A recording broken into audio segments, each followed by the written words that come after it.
Most people think bad parenting looks like obvious abuse. It does not.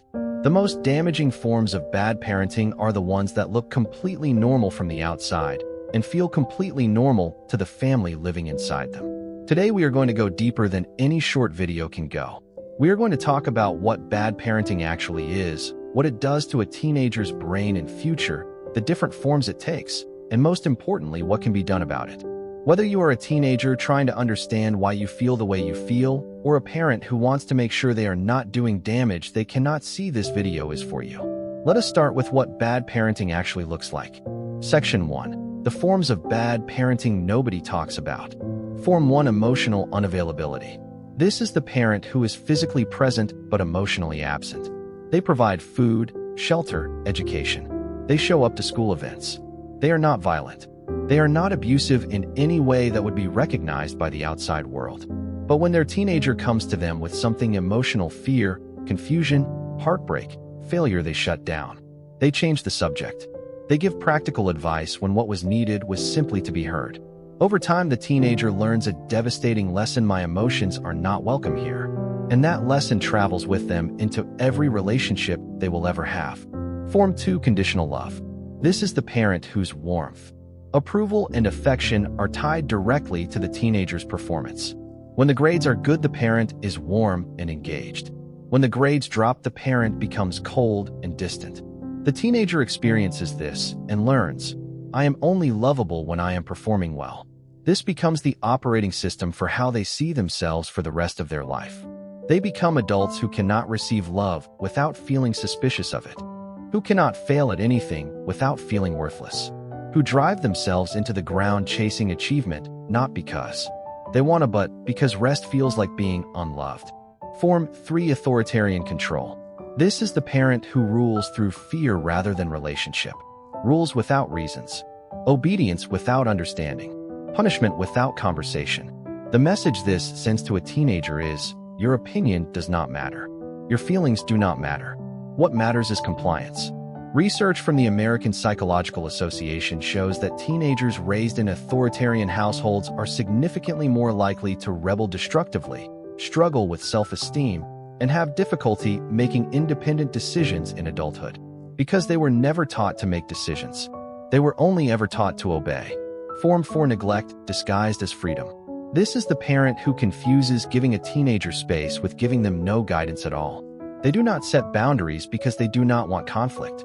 They do not ask questions because they do not want to pry. They are not present because they assume the teenager is fine. And the teenager, left completely without structure, guidance, or interested attention, is forced to figure out one of the most complex seasons of human development entirely alone. Form 5. Emotional parentification. This is one of the most hidden and damaging forms of bad parenting. This is when the parent reverses the emotional roles, leaning on their teenager for emotional support, sharing adult problems that are not the teenager's responsibility, making the teenager feel responsible for the parent's happiness or stability. The teenager in this situation never gets to be just a teenager. They are forced into an adult emotional role before they have the development to handle it, and they carry the weight of it for decades. Section 2. What bad parenting does to the teenage brain. This is where it gets important to understand the science, because it explains why the effects are so lasting and so deep. The teenage brain is in the middle of its second most critical period of development, the first being ages 0 to 3. During adolescence, the brain is literally rewiring itself. New neural pathways are being formed. Old ones are being pruned away. The prefrontal cortex, responsible for decision-making, emotional regulation, and impulse control, is still years from being fully developed. What this means is that the emotional experiences a teenager has during this period do not just create memories. They create the architecture of who that person becomes. Research from Harvard Center on the Developing Child shows that chronic stress in the home during adolescence, the kind caused by emotional unavailability, conditional love, authoritarian control, or neglect, physically alters the structure of the developing brain. The stress response system becomes hypersensitive. The teenager becomes wired for threat detection rather than growth and exploration. In practical terms, this means the teenager who grew up in a difficult emotional environment will often struggle to trust people even when those people are trustworthy.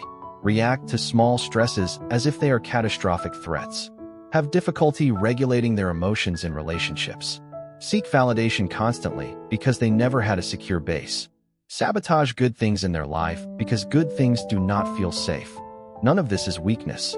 None of this is character failure. It is a brain that was shaped by its environment doing exactly what it was shaped to do.